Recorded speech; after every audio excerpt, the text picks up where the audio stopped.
జగిత్యాల జిల్లా ప్రముఖ పుణ్యక్షేత్రం కొండగట్టులో రాములోరి కళ్యాణ మహోత్సవం కన్నుల పండుగగా జరిగింది. శ్రీరామనవమి సందర్భంగా శ్రీ సీతారాముల కళ్యాణం వైభవంగా జరిపించారు అర్చకులు. జగిత్యాల సహా పలు జిల్లాల నుంచి భారీగా భక్తులు తరలి వెళ్లారు. భక్తులకు ఎలాంటి ఇబ్బందులు కలగకుండా అన్ని జాగ్రత్తలు తీసుకున్నారు అధికారులు.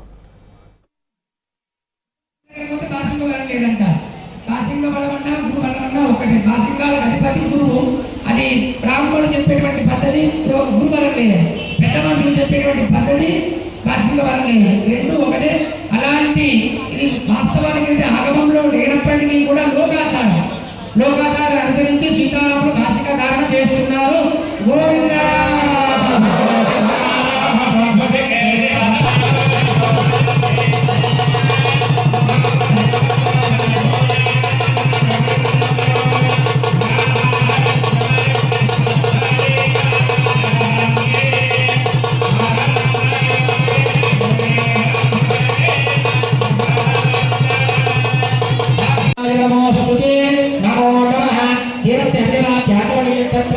देवस्य दक्षिणास्ते देव्यो वामहस्ते रक्षासूत्रं बध्नीयात्।